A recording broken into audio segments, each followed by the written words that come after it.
quando eu tive acesso a esse livro aqui, irmãos, Questões sobre Doutrina, quando eu comecei a entender o que é esse livro, né? Porque muitos se perguntam, então, o que tem a ver esse livro? Por que se fala tanto? O livro foi escrito lá em 1957.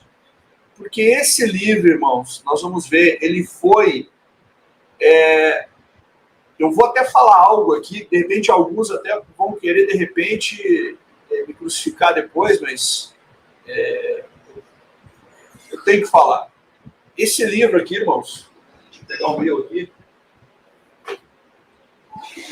Esse livro, ele foi uma das maiores armas do diabo dentro da nossa igreja. E é isso que a gente vai abordar aqui agora e entender por quê. Muitos se perguntam hoje, né, mas por que a nossa igreja está assim hoje? Por que está assim? A nossa igreja antigamente era de um jeito, por que está assado? Eu entendi que a partir da publicação deste livro, mudou tudo. Mas, irmão, o que tem a ver a publicação de um livro? Né? O que vai interferir com uma igreja inteira? Então, é isso que eu pretendo estar passando para vocês aqui. Tá?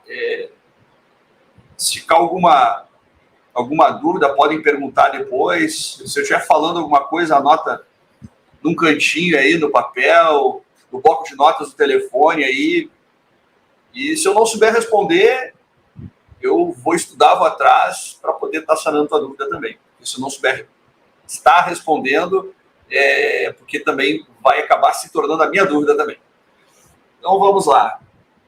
O clássico mais polêmico da história do Adventismo. Vejam que está aqui no meu slide, né? Mas ele está escrito no próprio livro. Se vocês foram ver embaixo de Questões sobre Doutrina, a própria casa publicadora, a própria igreja adventista, que fez a publicação desse livro, ela mesma escreve isso. O clássico mais polêmico da história do Adventismo. Por quê? Na década de 1950, esse senhor aqui na foto, o professor Walter Martin, ele era coeditor da revista Eternity. A revista Eternity, irmãos, ela era uma revista evangélica de muito prestígio nos Estados Unidos. E na época ele estava escrevendo seu famoso livro, O Mundo das Seitas, Kingdom of the Cults. E ele estava classificando a igreja adventista como uma seita. Numa das publicações da Eternity, ele estava lá dizendo, estou escrevendo um livro tal sobre seitas, e lá está relacionado tais denominações. Estava lá os Mormons, os Testemunhos de Jeová, estava também a IASG. Mas por que ele estava classificando, né? Por que ele classificava como uma seita? Isso é importante. O pastor Leroy Frum, pastor da nossa igreja, ele era ministerial da Associação Geral, leu essa matéria na revista Eternity, entrou em contato com o Martin, pedindo uma audiência para provar que a IASG não era uma seita. Então ele escreveu na revista que estava escrevendo um livro, e escreveu um livro que estava falando sobre seitas, classificou a IASG como seita. O pastor Leroy Frum viu essa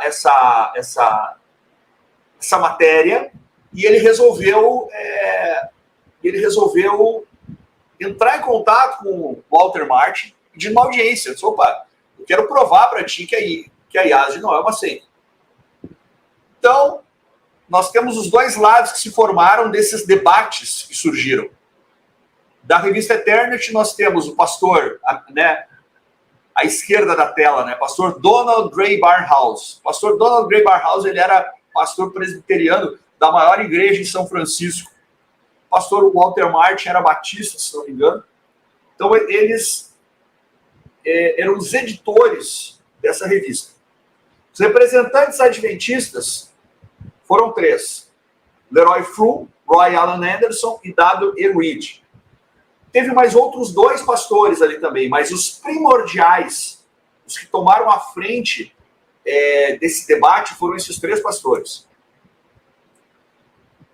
Aqui tiro do próprio Questões sobre Doutrina. Questões sobre Doutrina, 50 anos depois, em 2007, foi feito um evento na Andrews, se não me engano,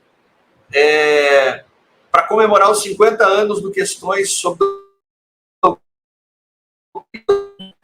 Teve pastores dos dois lados, né, dos dois dos defensores, né, das duas posições, que eu vou classificar como verdade presente versus nova teologia.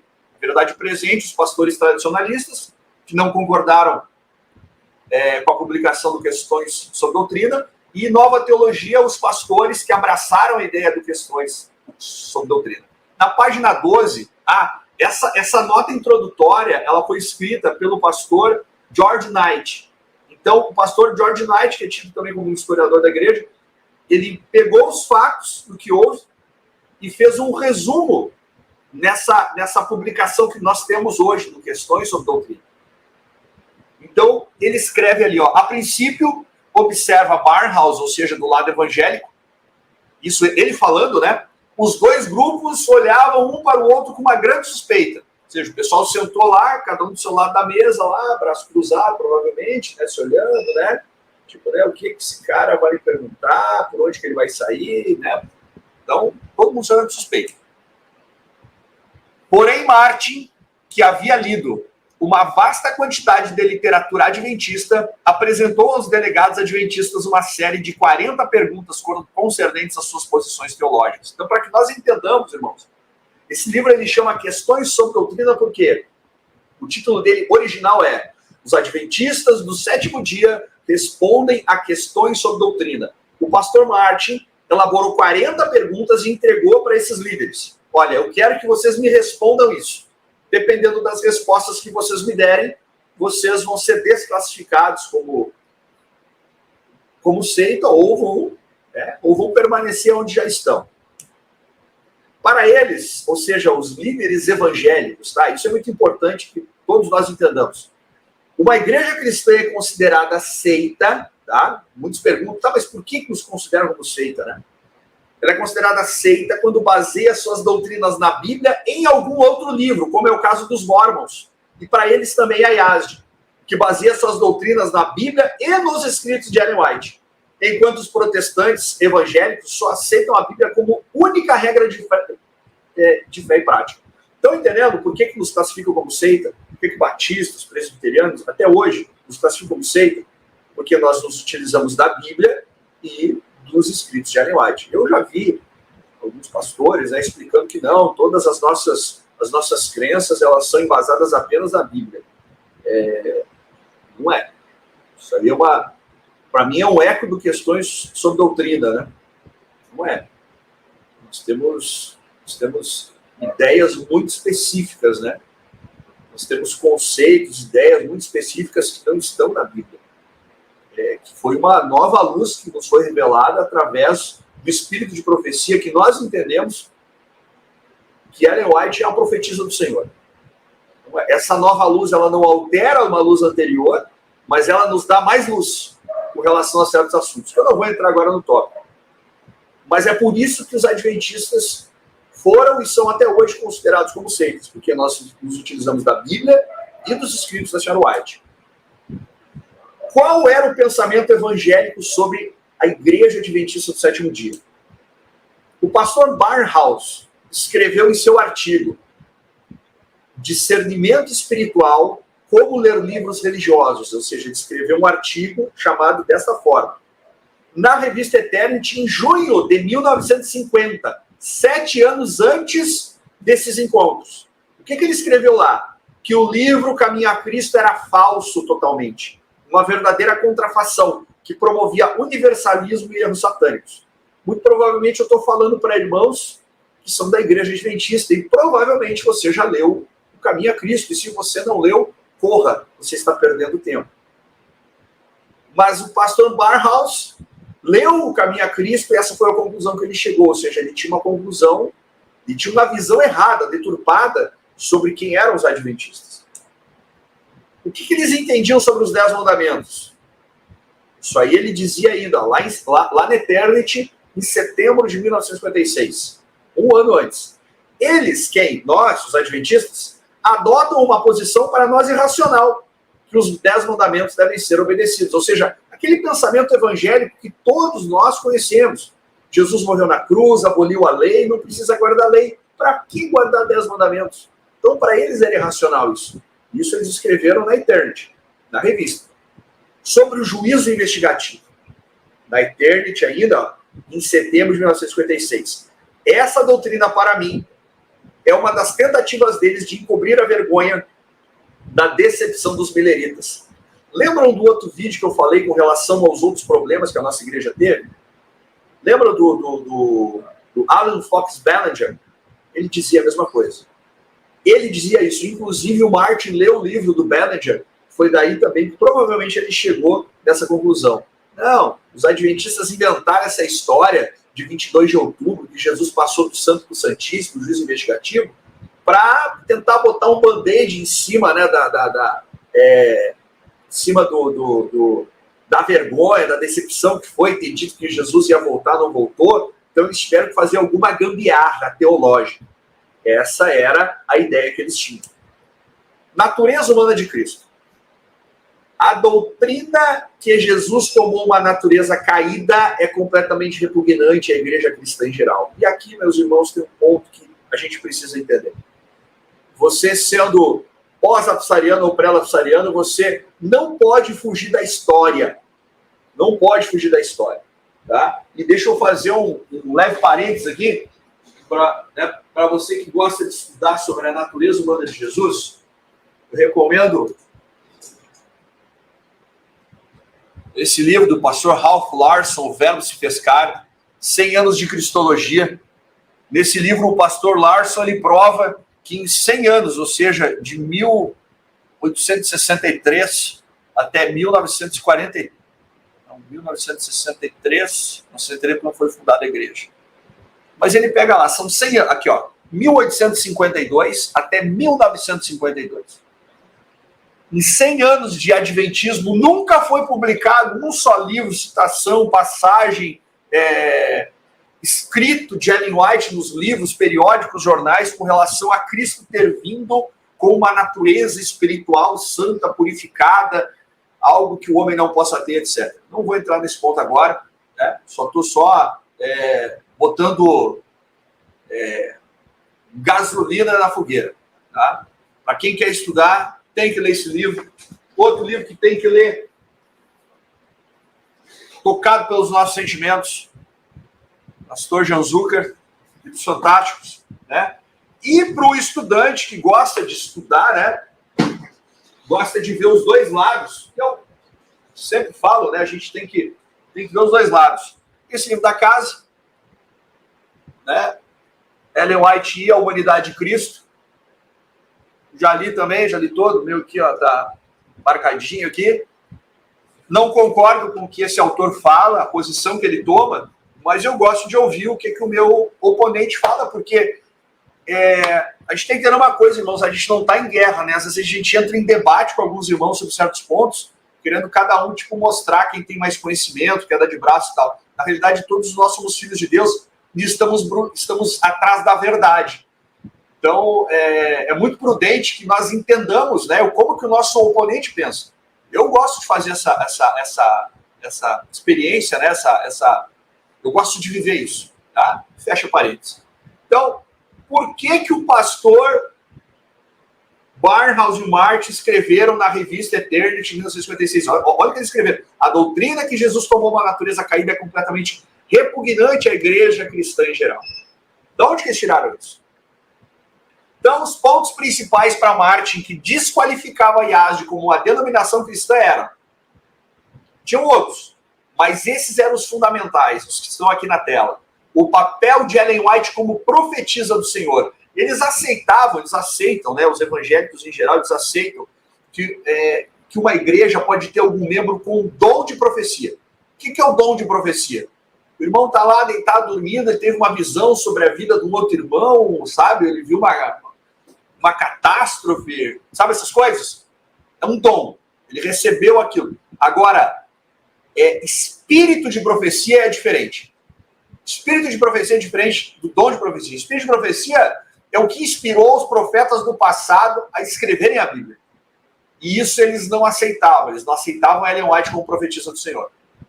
O papel da cruz na expiação é a doutrina do juízo investigativo. Isso aí até hoje, irmãos. Isso aí, né, para quem estuda um pouquinho aí sabe, né? A forma soteriológica, né, salvífica dos evangélicos aceita a cruz. Tudo aconteceu na cruz, é só a cruz. A cruz ela foi única e cabal e suficiente para tudo. Não precisa fazer juízo investigativo. Que era o que Ford cria, né? Não vem ao caso agora. Mas esse é o ponto. Então, para eles, isso é inconcebível. E ponto número 3, a natureza pré-lapsariana de Jesus. O Walter Martin não concordava que Ellen White era profetisa. Ponto. Ele reconheceu publicamente que ela era uma boa mulher, escreveu bons livros, etc. Mas negava seu papel de profetisa.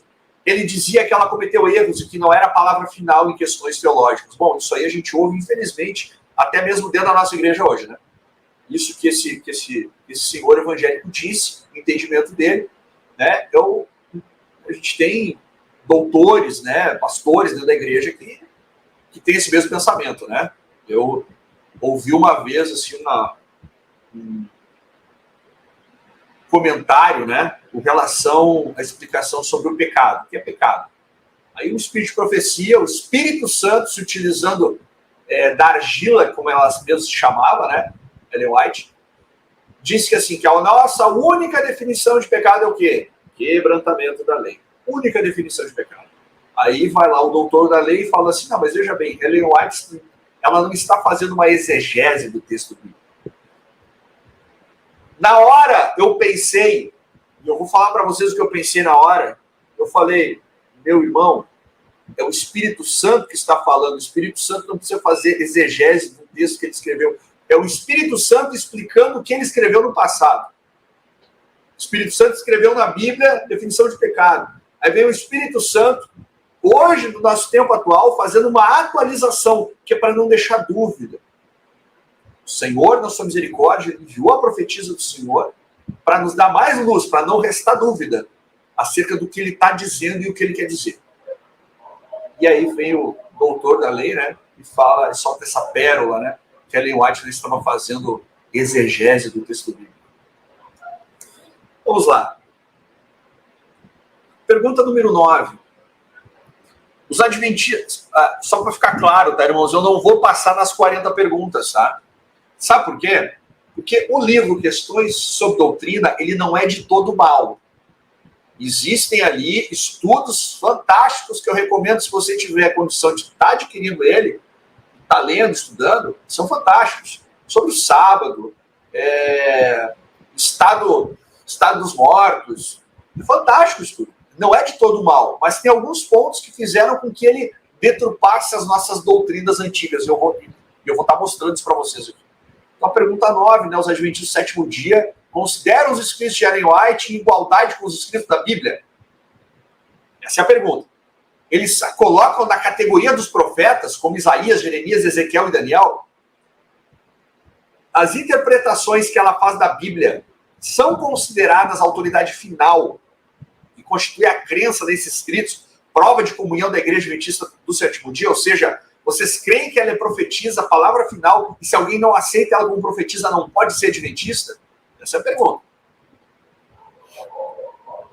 O que eles responderam? Que não consideramos os escritos de Ellen White uma adição ao cânon sagrado. Isso aqui chega a ser meio redundante até, né? Porque quando a gente estuda a história das escrituras, né? Como o tempo que demorou e como elas chegaram, né, a estarem todos juntos, os livros, né, da Bíblia, e depois surge o Espírito de Profecia anos à frente, não tem como estar adicionando ao cânon sagrado, né, botar junto. Que não julgamos de aplicação universal, ou seja, estão dizendo, não é para todo mundo, como é a Bíblia. A Bíblia é para todo mundo, o dela não. Os escritos dela não são para todo mundo, mas particularmente se destina à Igreja Adventista do sétimo dia. Assim, eu não vou nem comentar isso aqui, irmão. Não vou nem comentar. Ponto 3. Que não os consideramos no mesmo sentido das escrituras sagradas, que permanecem como padrão único e exclusivo pelo qual todos os demais escritos devem ser julgados. Vocês estão vendo alguma familiaridade do que está escrito aqui com o que nós vivemos e enxergamos hoje dentro da nossa igreja? Quando você quer, dentro da igreja, ir no púlpito pregar, está falando alguma coisa que foi escrito no Espírito de Profecia, dentro da nossa igreja é exatamente isso que a gente vê. Não vamos falar de Ellen White. Deixa Ellen White para lá, vamos ficar com a Bíblia e a Bíblia só.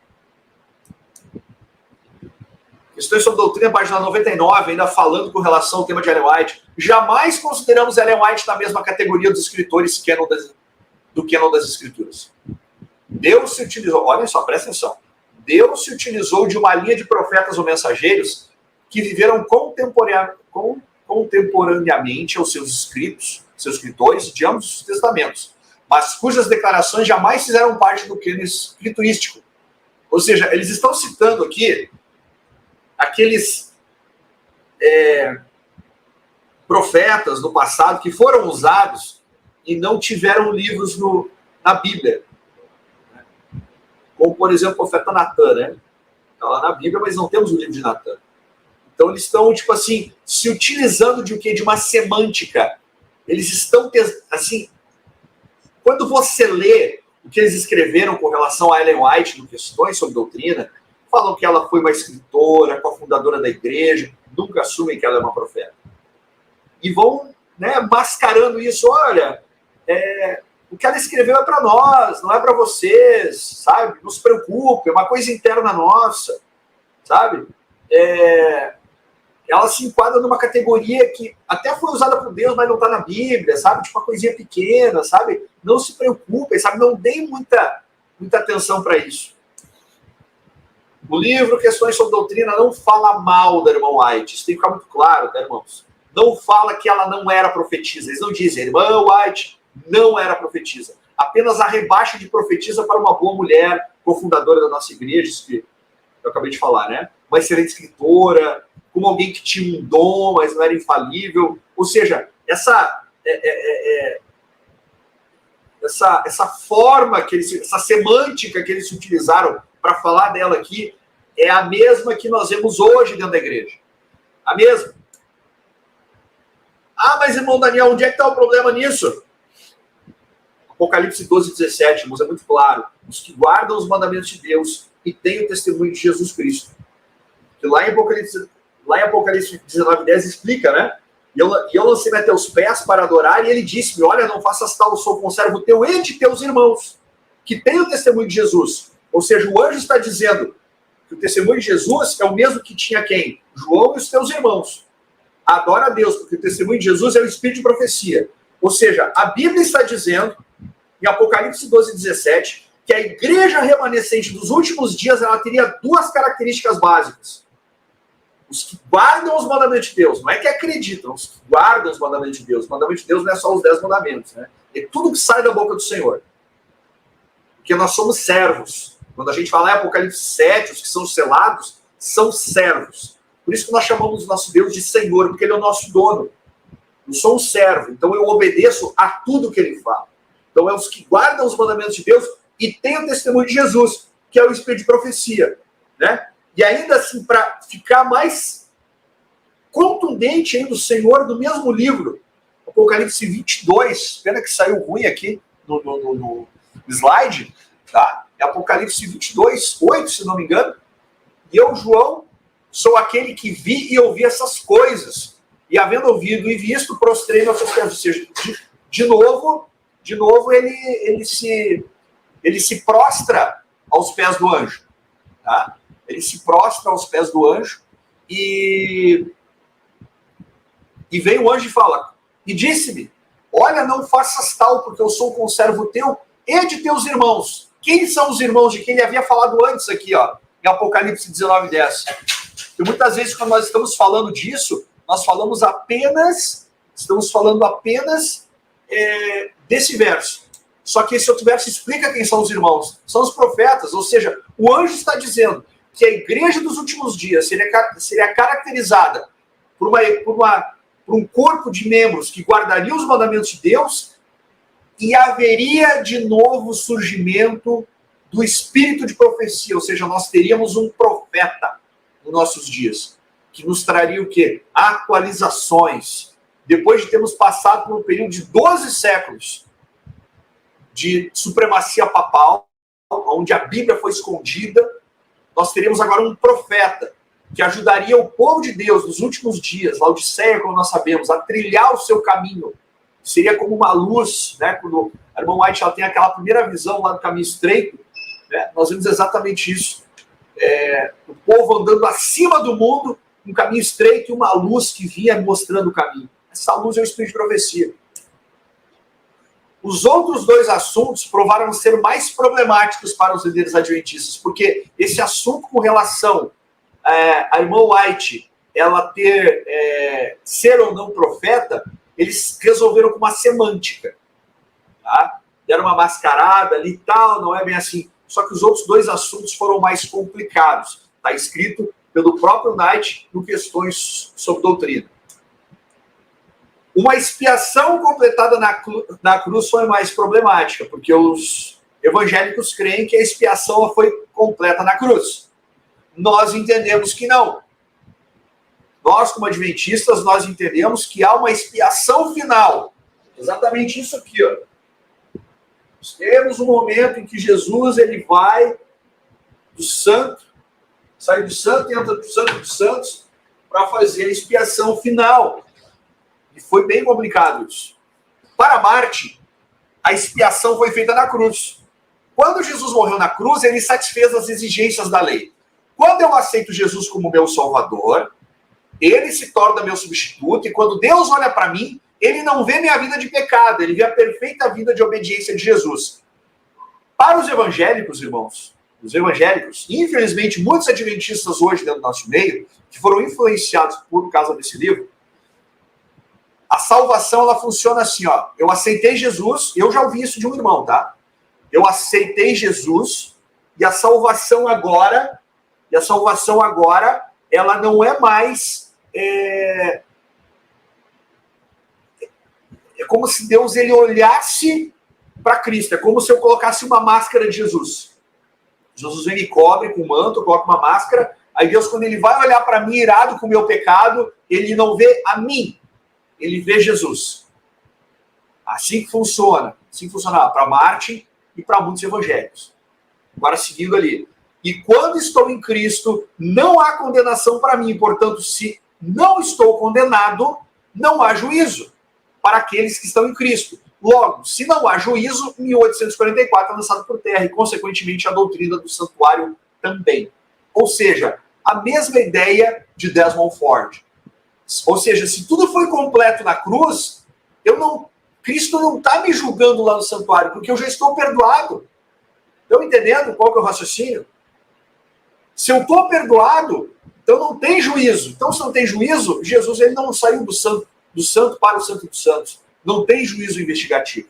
E não tem, né? Não tem essa doutrina do santuário também. Alguns primitivos escritores adventistas, tá? Isso aqui é Questões sobre Doutrina falando. Alguns primitivos escritores adventistas do sétimo dia, crendo que a palavra expiação possuía um sentido mais amplo do que pensavam muitos dos seus amigos cristãos, expressaram-se de modo a indicar que a expiação não foi efetuada na cruz do Calvário, mas foi realizada por Cristo após o início do seu ministério sacerdotal no céu.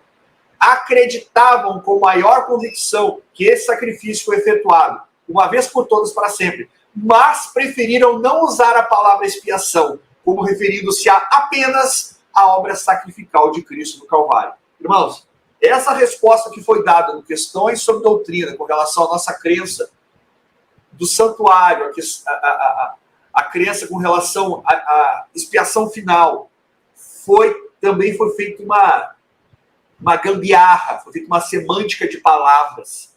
Para quê? Para que os defensores evangélicos acreditassem que nós criamos como eles. A palavra apenas aqui é problemática. Aqui, e apresenta uma leitura equivocada da história adventista. A maioria dos primeiros líderes adventistas pensadores absolutamente nunca, botei bem grande aqui para não ficar dúvida, nunca relacionou o vocábulo expiação à obra sacrificial de Cristo no Calvário.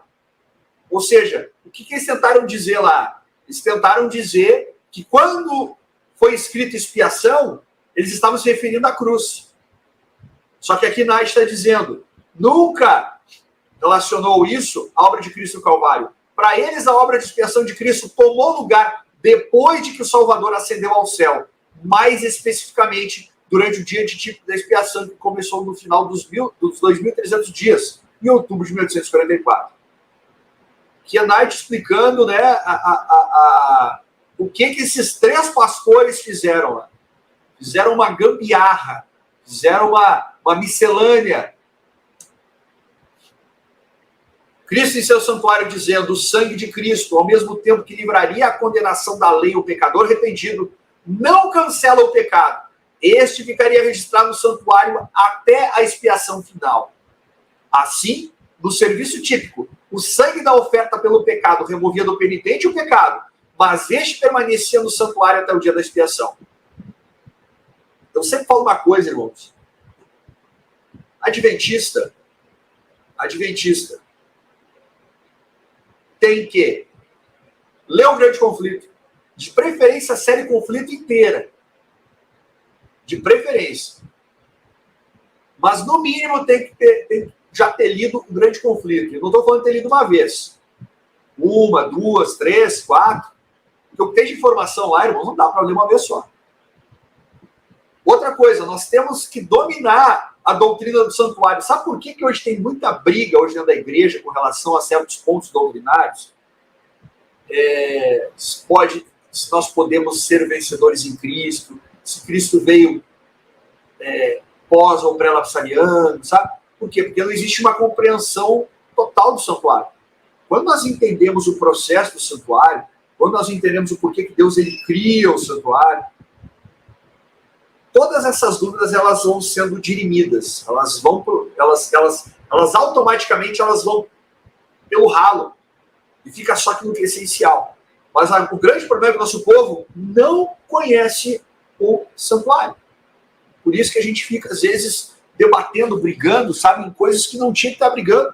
Nosso povo, irmãos, nós estamos vivendo os momentos finais da história. Eu tenho plena certeza, irmãos, Jesus ele volta da nossa geração.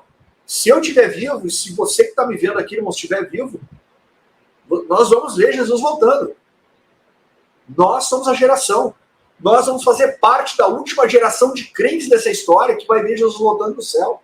Que bênção. Mas eu preciso entender isso.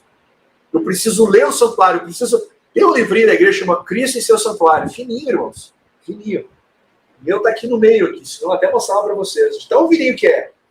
Chega a ser vergonhoso a gente não ler. A gente tem que estudar. Natureza humana de Cristo. Eternity. Agora é os evangélicos falando. A doutrina que Jesus tomou uma natureza caída é completamente repugnante à igreja cristã em geral. O evangélico não aceita que Jesus veio em carne pecaminosa. Por isso que muitos adventistas hoje dentro da nossa igreja têm essa raiva, porque muitos eles são minados, foram bombardeados pelas questões sobre doutrina. E eu já vou mostrar o porquê, mais no finalzinho. E isso que nós vemos hoje é um eco de 1957. Então nós estamos vendo um pensamento evangélico dentro da nossa igreja. Por isso que por isso que muitos irmãos, pastores, membros, anciãos, não conseguem, ficam com raiva quando eu falo que Jesus vem em carne pecaminosa. Ficam com raiva e não entendem, né? Agem como, né? Quem viu o meu outro vídeo aqui, agem como os perfeccionistas, né? Quando o pastor Stephen Haskell vai lá e fala para eles, não, mas olha só, Jesus veio em carne pecaminosa, e ele escreve, não, mas eles disseram para nós que se Cristo veio em carne pecaminosa, então ele pecou. Ou seja, é o mesmo problema. Satanás, irmãos, ele se utiliza dos mesmos problemas, das mesmas técnicas, táticas, porque a finalidade dele é o quê, irmãos? É solapar as nossas crenças fundamentais, solapar as nossas crenças do santuário.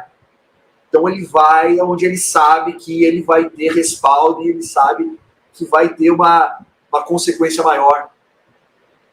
Então os evangélicos não criam nisso. Questões sobre doutrina, página 12, isso aqui é o próprio George Knight falando. O assunto mais problemático com o qual os adventistas tiveram que lidar foi a natureza humana de Cristo. Por quê? Né? Por quê?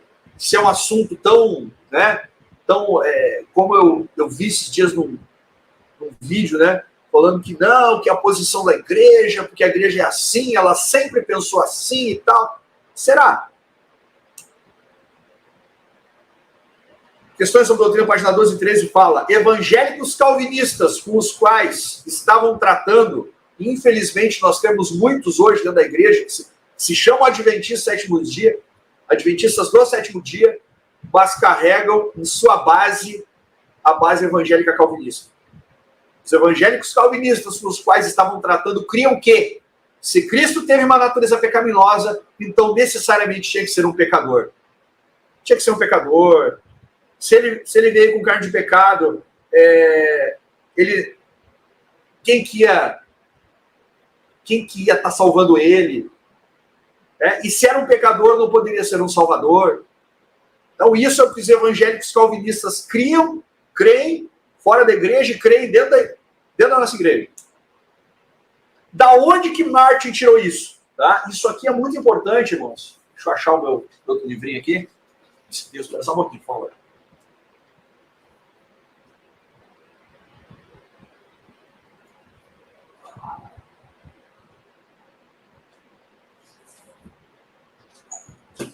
Perdão.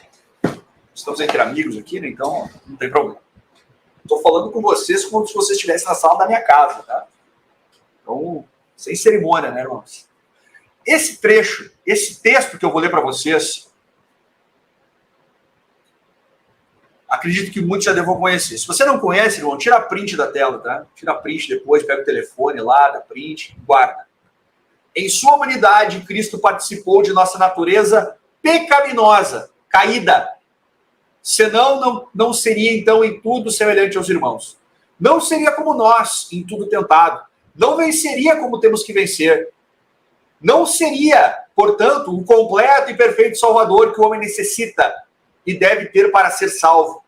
A ideia de que Cristo nasceu de uma mãe imaculada ou isenta de pecado, sem herdar tendências para pecar e por isso não pecou, põe-no à parte, ou seja, separa Jesus do domínio de um mundo caído e do próprio lugar onde é necessário o auxílio. Eu sou um ser caído e pecaminoso. Eu preciso de ajuda. Cristo, ele vem e se coloca no meu lugar. É como se eu tivesse, irmãos, dentro de uma vala, dentro de uma fossa. Todos aqui sabem o que é fossa, né? Estou dentro de uma fossa, cheio de excremento na minha volta. Para muitos, Jesus, ele desceu o poço, mas ele estica a mão. Ele estica a mão e me puxa. Ele não entra na fossa comigo. Só que esse texto está me dizendo que Jesus, ele desce até a fossa. Ele desce até a fossa. Segue o texto. De sua parte humana, Cristo herdou exatamente o que herda todo filho de Adão, uma natureza pecaminosa. E tudo isso foi feito para colocar a humanidade num plano vantajoso e demonstrar que, da mesma maneira, todo que é nascido do Espírito pode obter idênticas vitórias sobre o pecado, mesmo em sua pecaminosa carne. O texto está dizendo, Jesus ele veio, se colocou na mesma posição que eu estou, para mostrar que é possível sim, nessa posição, ser vencedor, se seguirmos os passos que ele seguiu. Segue o texto. Assim cada um tem de vencer como Cristo venceu. Apocalipse 3, 21. Sem este nascimento não pode haver vitória sobre tentação, nem salvação do pecado. Deus em Cristo condenou o pecado, não por se pronunciar contra ele como simples juiz assentado no tribunal, ou seja, ele não ficou lá em cima dizendo, olha, te condeno ao pecado. Não. Mas vindo e vivendo na carne, na pecaminosa carne, sem todavia pecar. Em Cristo ele demonstrou que é possível, por sua graça e poder, resistir à tentação, vencer o pecado e viver uma vida sem pecado na pecaminosa carne. Em sua humanidade, Cristo dependia tanto do poder divino para realizar suas obras, isso é importantíssimo entender, como qualquer outro homem. Jesus não efetuou nenhum milagre para vencer o pecado se utilizando de seus poderes divinos, de sua condição divina, de sua mente divina. Não empregou para viver uma vida santa nenhum outro meio que não esteja ao alcance de qualquer criatura humana. Onde está escrito isso? Estudos Bíblicos, Casa Publicadora, 1989, página 140 e 141. O meu é esse aqui, ó. Ganhei de presente de um amado irmão, estimado irmão Mauro Carnassali. Se estiver nos vendo aí, um forte abraço, irmão. Muita saudade de vocês. Isso que ganhei de presente do irmão Mauro. Estudos bíblicos. Você não encontra mais. Irmão, isso aqui é uma benção. Se você puder achar isso aqui em algum sebo, tá? Olha só, é uma série de estudos. Estudos para a família. Tá? Ah, mas irmão, esse teu livro é de 1989. Calma lá, só um pouquinho. Eu tenho aqui também a versão Bible Readings for the Home Circle. Versão de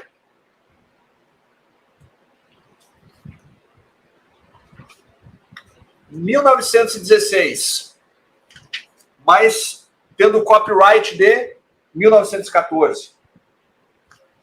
Isso aqui é a versão em inglês. Eu tenho também uma outra versão aqui, irmãos, desse mesmo Bible Readings, de 1889. A segunda edição do Bible Readings eu tenho. Ele, com certeza, esteve na mão de algum irmão adventista aí. Né? Eu até tá bem velhinho aqui, ó. Bem... Mandei trazer lá dos Estados Unidos, ó.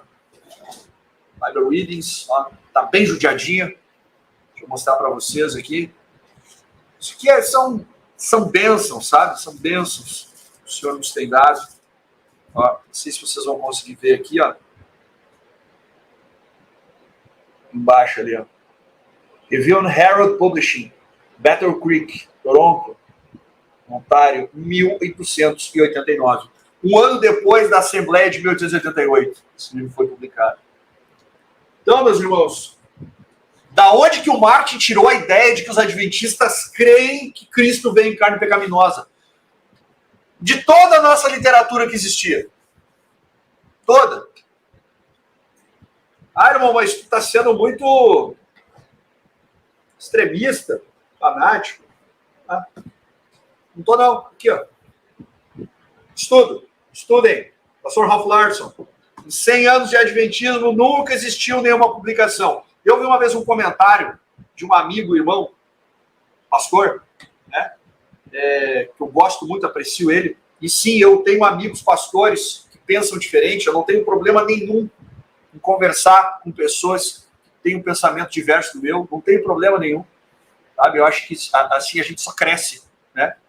E eu ouvi uma vez um pastor fazer uma referência assim, o pastor tal do NASP lá, não vou citar o nome, disse assim que realmente todos os pioneiros criam, menos Ellen White. Eu não concordo com essa citação, porque nós vamos ver aqui para frente o porquê que eu não concordo com ela.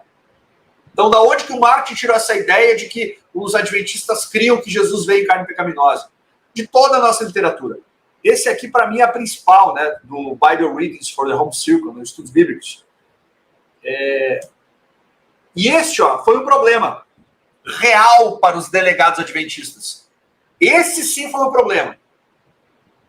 Uma vez que em pesquisa recente na época, né, entre vários líderes adventistas, o próprio Frum havia descoberto que quase todos eles achavam que Cristo tivera a nossa natureza pecaminosa. Aqui o Knight deu uma aliviada, né? Quase todos achavam, né?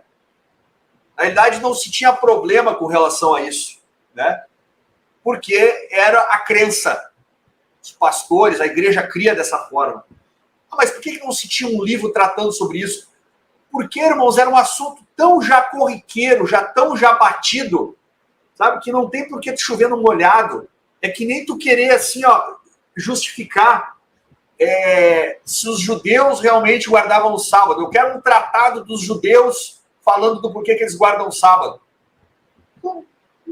Não tem. O que fazia, era natural aquilo para eles. Era chover no molhado. Questões sobre doutrina falando. Herói Frum. Não vendo solução para o problema, ou seja, eles estavam naquele e agora parece, e aqui o pastor George Knight, eu tenho que confessar que ele foi de uma educação assim, sabe, de uma postura, né, que assim a gente tem que tirar o chapéu. Tem que tirar o chapéu. parece que Fru e seus associados foram pouco transparentes, ou seja, não contaram toda a história quanto à posição da denominação sobre o tópico desde meados de 1890.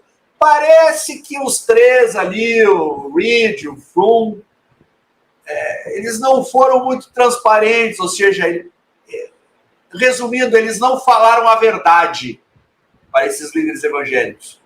De acordo com Barnhouse, os líderes adventistas haviam dito a ele e a Martin que a maioria da denominação sempre sustentou a natureza humana de Cristo como sendo sem pecado, santa e perfeita, a despeito do fato de que alguns dos seus escritores ocasionalmente têm impresso material com pontos de vista contrários, inteiramente repugnantes à igreja de maneira em geral. Estão entendendo o que houve?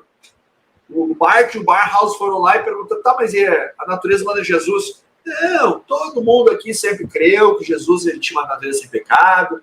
Alguns aí, ó, meio rebeldes, meio doidos, aí escrevem uma coisa, mas não é a posição da nossa igreja. Isso dito por quem? O pastor George Knight. Não é o irmão Daniel que está falando isso. Eu só estou lendo aqui pessoas sobre doutrina. A desconfiança de que os delegados adventistas podem ter ocultado de novo aqui o pastor Knight, ele foi de uma extrema educação. A desconfiança de que os delegados adventistas podem ter ocultado a verdade da posição tradicional adventista é aparentemente confirmada.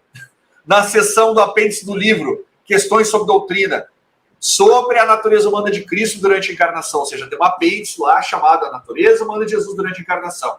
E lá nesse apêndice é colocado um texto lá, do Espírito de Profecia. Vamos ver. No apêndice das citações de Ellen White, os autores do livro acrescentam um título afirmando que Cristo assumiu natureza humana sem pecado. Esse é o título que eles colocaram lá. Aí o pastor Knight escreve assim, ó, esse título é problemático, pois implica que essa era a ideia de Ellen White. Lembram o que eu disse anteriormente com relação ao comentário daquele pastor, que é professor lá do NASP? Esse título implica que essa era a ideia de Ellen White. Aí o pastor Knight explica, quando de fato ela foi bem enfática em declarar repetidamente que Cristo tomou a nossa natureza pecaminosa e que tomou sobre si a natureza humana, caída, sofredora, degradada e contaminada pelo pecado. Pastor George Knight escreveu isso. Ou seja, ele está dizendo, esse slide aqui, de forma simplificada, ele está dizendo, olha, parece que eles mentiram para os evangélicos, tá? Principalmente quando eles escreveram lá no apêndice o título falando que Cristo sem pecado e tal, natureza sem pecado, mas é um problema isso, porque não era esse o pensamento de Ellen White. Ou seja, aquela ideia de que os pioneiros criam, mas Ellen White não, ela não bate, ela não confere. Não tem como tu encaixar isso. Porque se fosse o pensamento, se todos tivessem um pensamento contrário com relação a esse assunto, e Ellen White tivesse um outro pensamento, irmãos, é muito simples, teria se manifestado. O Espírito Santo, o anjo que acompanhava, teria dito, olha, a igreja está tendo uma ideia errada com relação à natureza humana de Jesus. Precisamos consertar isso. A famosa carta Baker, né? Tenha cuidado, extremo cuidado ao se demorar sobre a natureza humana de Cristo. Não a apresente perante as pessoas como um homem com propensões para o pecado. Eu recomendo aos irmãos que querem estudar um pouquinho mais sobre a carta Baker. Tem um vídeo no meu canal lá, no YouTube, Arauto do Juízo, que chama A Carta a Baker. Ali eu faço uma análise sintetizada ali. Na verdade, eu não, né? Eu só... eu tento condensar a ideia, né? Sobre o que Ellen White estava falando aqui. Que carta é essa? Quem é esse Baker? Por que ela escreve isso? E por que ela escreve dessa forma? Olha o livro que eu citei para vocês. O livro da nossa igreja. Pastor Woodrow Wilson. Bom estar aqui, porque às vezes eu troco o nome dele, eu falo pastor William Woodrow. Então esse trecho foi tirado do livro, né, onde ele escreve, embora a carta Baker tenha feito importante contribuição para esse debate, de maneira nenhuma ela é absolutamente essencial. Por que isso, irmão? Porque tem irmão, quando você vai falar com relação a esse assunto, mesmo você mostrando na história que houve mentira no passado, que enrolaram, né, que os nossos líderes líderes na época enrolaram os líderes evangélicos, mudaram a nossa teologia com relação à natureza humana de Jesus. Mesmo se mostrando tudo isso, a pessoa ainda insiste. Tenha cuidado, extremo cuidado, não se demorar. O próprio pastor, tá, que é pré-lapsariano aqui, ele fala, essa carta ela não é essencial. Por quê? Porque tu não faz teologia com base em um texto só. O bom Mauro Carnassari, uma vez, ele usou um exemplo, né, que é a teologia da cerca. Né, se você tem uma cerca, se você está fazendo uma cerca, você coloca moerões, né, ao redor na linha da cerca. E tem um moerão lá que ele está assim, ó, ele está torto. O que tu faz? Tu vai puxar todos os 99 moerões que estão tortos, né, que estão contrários àquele, para deixar alinhado? Não. Tu vai mexer naquele que está fora. Ou seja, eu não posso pegar a carta Baker, em cima da carta Baker, querer fazer uma teologia. Eu tenho que olhar todos os escritos de Ellen White, tudo que a Bíblia fala.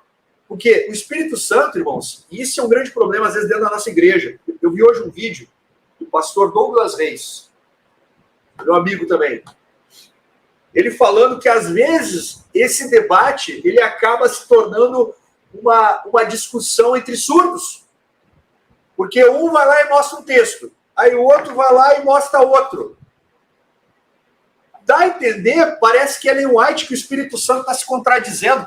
É a mesma coisa quando a gente vai falar da vida no campo, né?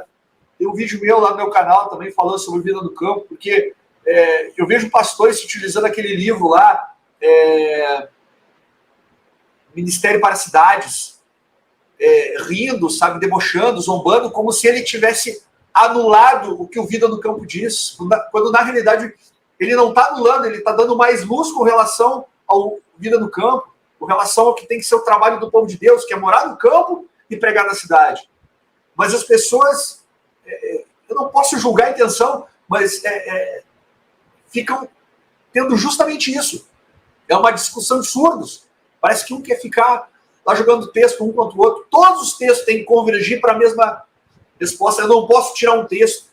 E por isso que eu falo, quando estamos estudando a palavra, tu tem que ir lá e sentar e ver o que o teu oponente está falando. Tu tem que entender o raciocínio dele. Tem que entender, porque todos, inclusive o texto que ele usa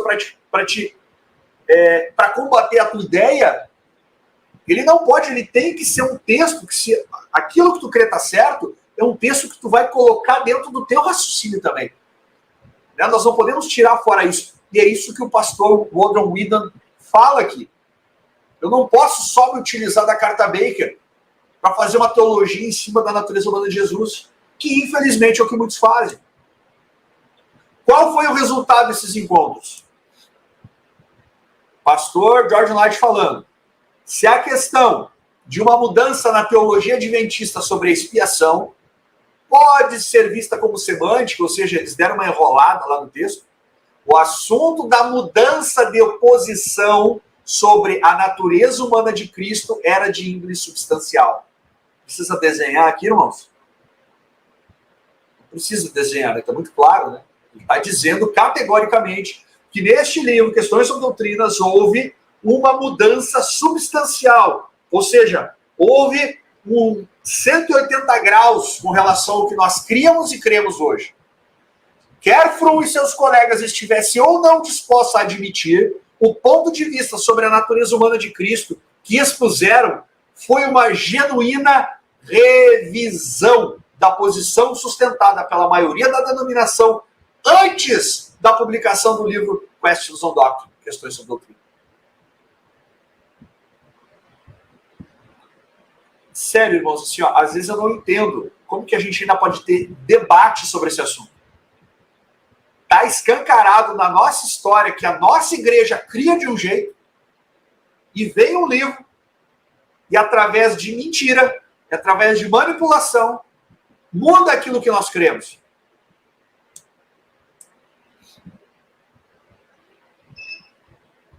Só um pouquinho, por que não está saindo agora esse slide aqui?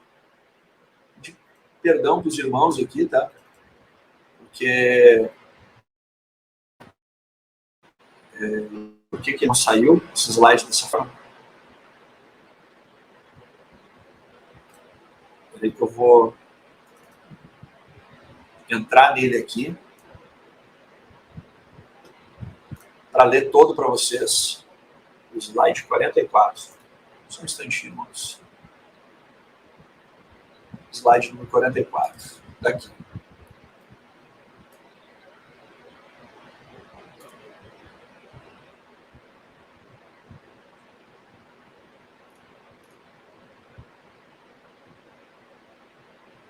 Sinceramente, eu não gosto, né, quando algo sai fora assim, do que a gente tinha programado.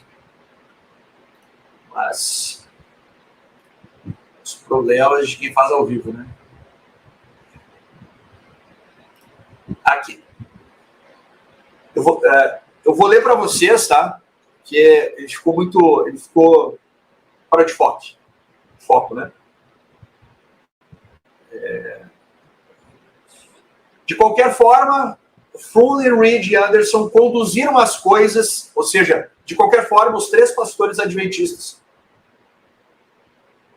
conduziram as coisas de maneira a convencer Barnhouse e Martin de que os adventistas eram realmente ortodoxos, ou seja, nós cremos como vocês, quanto aos assuntos essenciais com os quais estavam preocupados. Assim, Barnhouse pôde escrever no verão de 1956, depois dessas reuniões, irmãos, Barnhouse, ele escreve, o diretor da revista Eternity, ele escreveu que, em certos casos, a posição dos adventistas parece, para alguns de nós, como uma nova posição. Não parece? Foi uma nova posição, que eles foram enganados. Só que o pastor Barnhouse, ele foi muito sincero, é que ele viu assim, ele olhou assim e falou assim, olha, foi tão chocante a nossa reunião com eles que parece que é outra igreja. Não é aquilo que nós achávamos.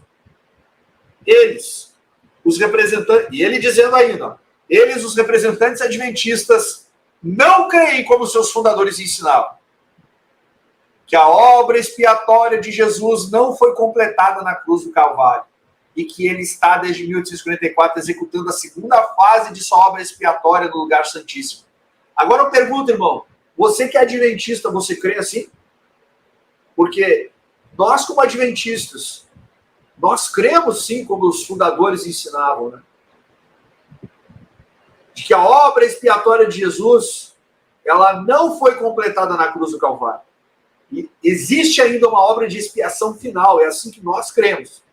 E que nós cremos que ele está desde 1844 executando a segunda fase de sua obra, no lugar santíssimo.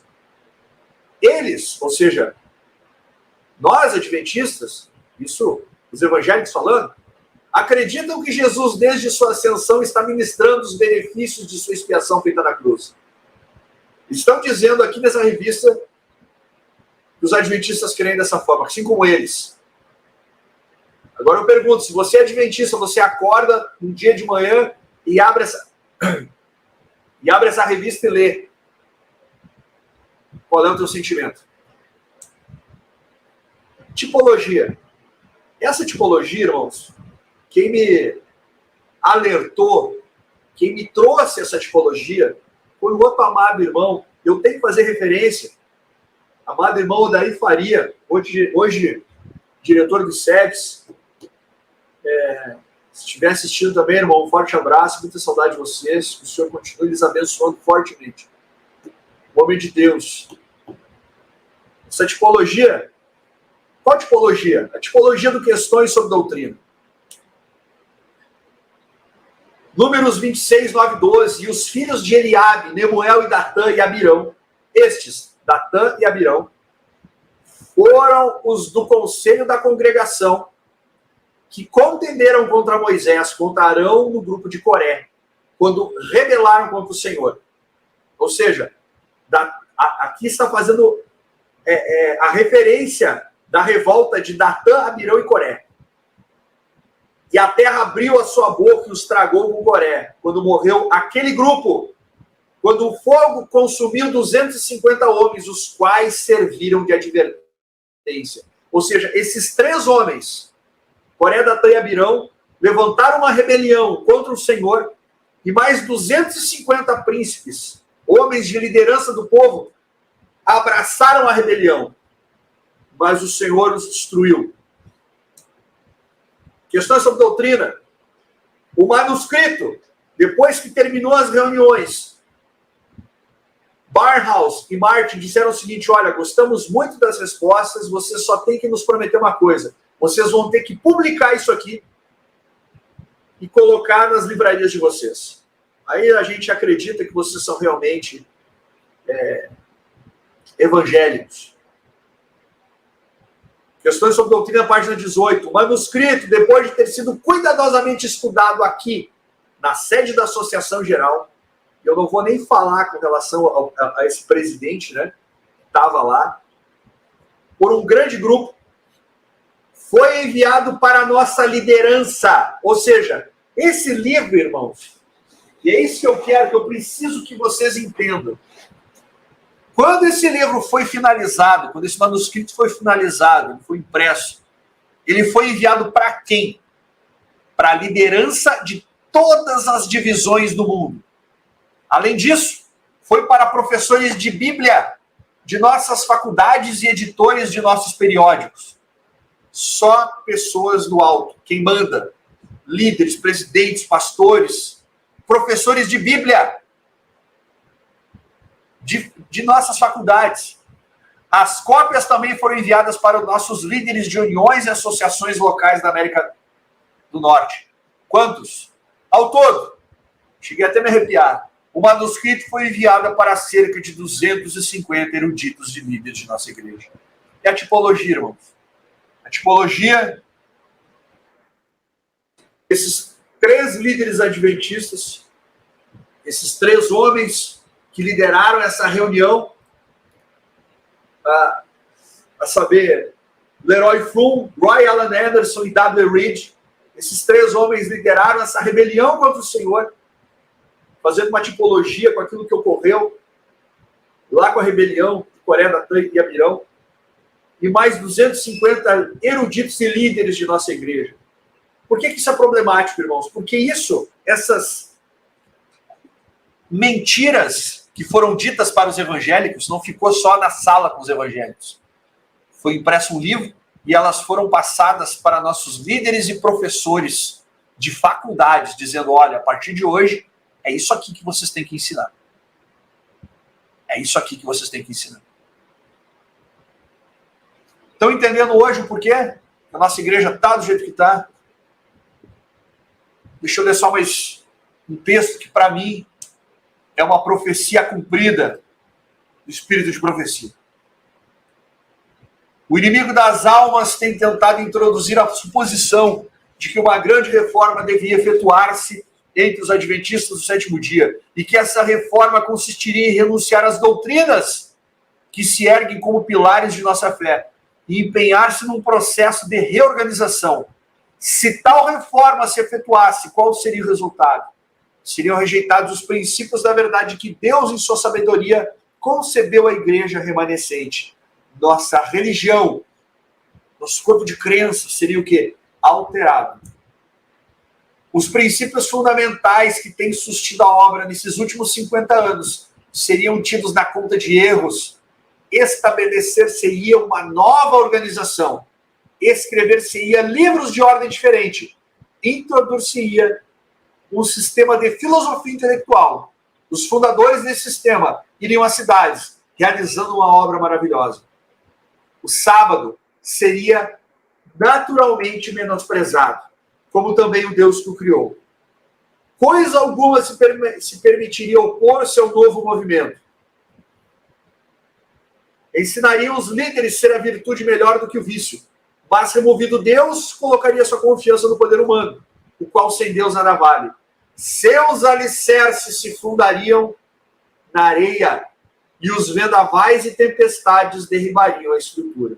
Irmãos, eu falo sem medo de errar e preparado para tomar qualquer porrada, porque a gente tem que estar preparado sempre para isso, né? Questões sobre doutrina, irmãos, é a confirmação dessa profecia. É a realização da... Questões sobre doutrina foi a arma mais poderosa do diabo hoje dentro da nossa igreja. Porque através da alteração desses temas que foram passados para professores, a nossa teologia ela foi sofrendo uma mudança. Por isso que hoje nós vemos essa guerra, esse devaneio, esse entre-tapas que temos hoje muitas vezes, membros se degladiando com pastores, líderes, igrejas. Graças a Deus que o Senhor ele tem levantado homens fortes, pastores que já estão acordando para a verdade. E eu louvo a Deus a todos estes.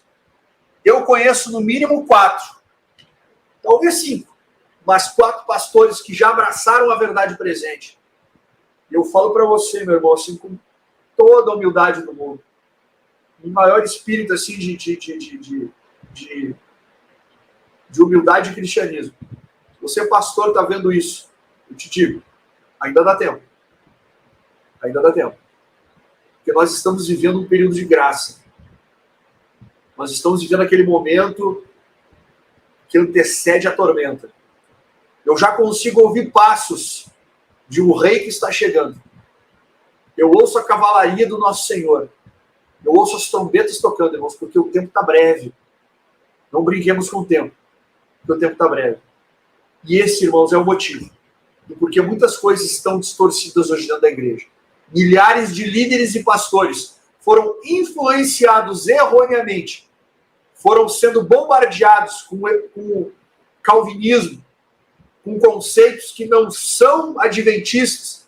Hoje nós vemos, às vezes, líderes da nossa igreja em canais aí com 50 mil, 100 mil, 1 milhão de inscritos.